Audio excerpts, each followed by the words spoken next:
Hello traders, আমার YouTube channel বাজার বিজ্ঞানে আপনাকে স্বাগত। আমার এই চ্যানেলে আমি ইন্ডিয়ান স্টক মার্কেটে যে সমস্ত স্টক নিফটিতে ট্রেড হয়, সেই সমস্ত স্টকের টেকনিক্যাল অ্যানালিসিস করে আপনাদের সামনে প্রস্তুত করি। আমার technical analysis based on Elliott wave theory অথবা ওয়েভ থিওরি। আজকে যে স্টকটিকে আমি বেছে নিয়েছি, সেই স্টকটি হলো ভারতী এয়ারটেল লিমিটেড। এর টেকনিক্যাল অ্যানালিসিস করবার আগে আমি চাই যে এর সম্বন্ধে ফান্ডামেন্টাল কিছু ডেটা আপনি দেখে নিন, তাতে আপনার সিদ্ধান্ত নিতে সুবিধে হবে। এর ফান্ডামেন্টালস যদি চলে যান, তাহলে মার্কেট ক্যাপিটাল রয়েছে 9,77,121 crore। তার মার্কেট যে কারেন্ট প্রাইস রয়েছে সেটা হচ্ছে ১৬৩২ টাকা। আর বুক ভ্যালু রয়েছে রুপিস 153। তার জন্য প্রাইস টু বুক ভ্যালু দাঁড়িয়ে যাচ্ছে আপনার, দেখুন, 10.7। একটু একটু কস্টলি। তাছাড়া ডেট টু ইকুইটি রেশিও একটু বড় রয়েছে, 2.59। সেই জন্য একটু এর ডেপ্টের প্রেশারটা রয়েছে এর উপরে। তাছাড়াও অন্যান্য যে সমস্ত ডেটা আপনার সামনেই রয়েছে, আপনি দেখে নিতে পারেন, তাহলে সুবিধা হবে।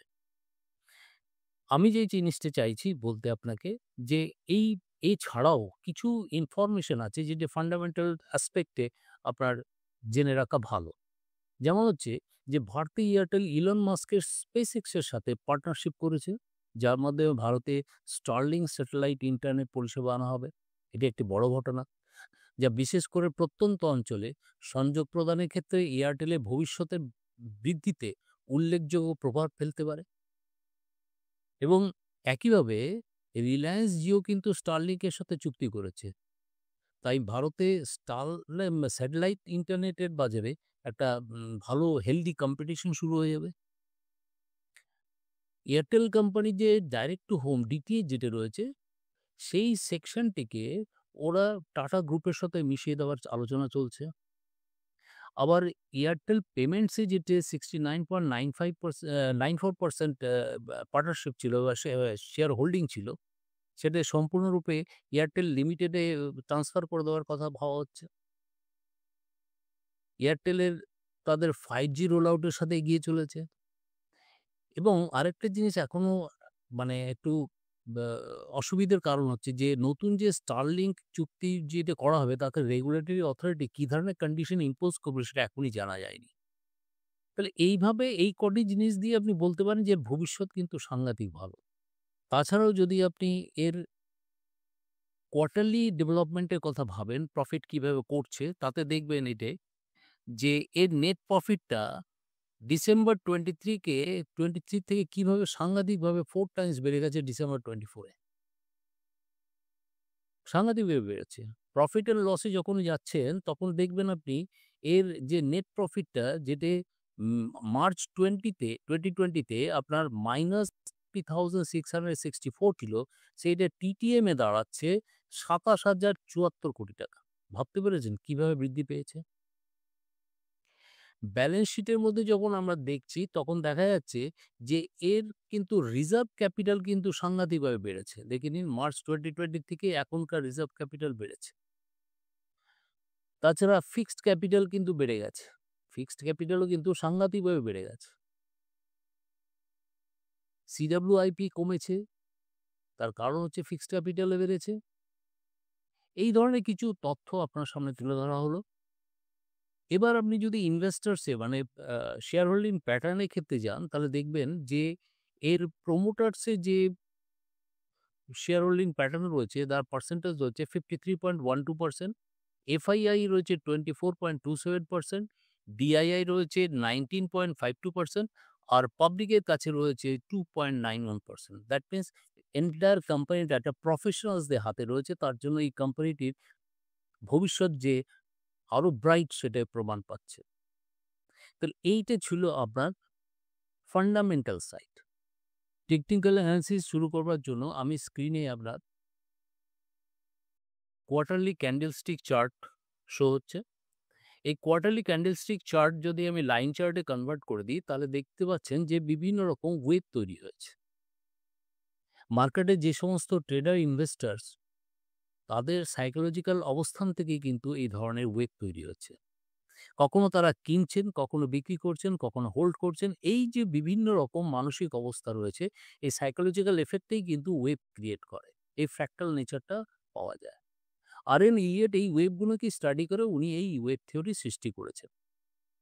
এবার ধরুন যে আমি এটার যদি টেকনিক্যাল অ্যানালিসিস করতে যাই, তো ১ম এ চলে আসি যে ওয়েব থিওরিতে কি বলা হচ্ছে? ওয়েব থিওরিতে বলা হচ্ছে ইলিয়ট ওয়েভ বলছেন যে স্টকটি যেকোনো স্টক আপনার একটি ডিরেকশনে ৫ টি তরঙ্গ তৈরি করে উপরের দিকে উঠে যায় অথবা নিচের দিকে এসে যেকোনো একটা ডিরেকশনের মধ্যে যায়। তো এখানে ধরে নিলাম আপসাইড বুলিশ ট্রেন্ড নিলাম আমি। সেটা হচ্ছে 1, 2, 3, 4, 5 এই ৫ টি তরঙ্গে তারা উপরের দিকে গেছে। যাওয়ার পরে কি হয়?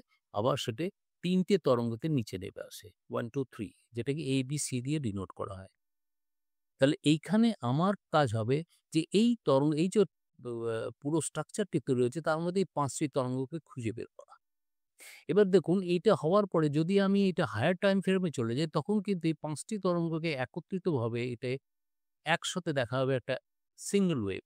আর এটা এই ৩ টি ওয়েভকে দেখাবে একটা সিঙ্গল ওয়েভ। তখন হয়ে যাবে কি? এইটা দাঁড়াবে আপনার first wave, blue first wave, blue second wave. তাহলে ব্লু ফার্স্ট ওয়েভের মধ্যে ৫ টি সাবওয়েভস রয়েছে আর এই ব্লু সেকেন্ড ওয়েভের মধ্যে ৩ টি সাবওয়েভস রয়েছে। এটা মনে রাখবেন যে প্রত্যেকটি ইম্পালসিভ ওয়েভ ৫ টি সাবওয়েভস দিয়ে তৈরি আর কারেক্টিভ ওয়েভ ৩ টি সাবওয়েভস দিয়ে তৈরি। এটা মনে রাখবেন। এবার কথা হচ্ছে যে আমি এখানে বার করবার জন্য দেখা গেল যে আমি সবকটি ওয়েভকে আগের থেকে আইডেন্টিফাই করে রেখেছি এইজন্য মার্ক করে দিলাম। এই যে থার্ড ওয়েভটা এখনো পর্যন্ত কিন্তু কমপ্লিট হয়নি। আমি মার্কিং করে রেখেছি কিন্তু এখানে থার্ড ওয়েভটা এখনো কিন্তু কমপ্লিট হয়নি। আমি মার্ক করে রেখেছি। এখানে ফার্স্ট ওয়েভ, সেকেন্ড ওয়েভ হয়েছে, থার্ড ওয়েভ হয়েছে। আমি এটাকে ক্যান্ডেলস্টিক চার্ট থেকে সরে গিয়ে আমি বার চার্টে চলে যাব কারণ এতে সুবিধা হয়। তাহলে আমার নেক্সট হচ্ছে যে থার্ড ওয়েভ যে তৈরি হচ্ছে এর ভেতরে কি আমার ৩ টি সাবওয়েভসকে আছে কিনা সেটা দেখতে হবে। তো দেখার জন্য আমি করলাম কি আগের থেকে আমি মার্কিং করে রেখেছি। দেখুন এইভাবে উইকলি চার্টে আমি চলে যাচ্ছি তাহলে ক্লিয়ারলি বুঝতে পারবেন। এই দেখুন first wave, second, third, fourth.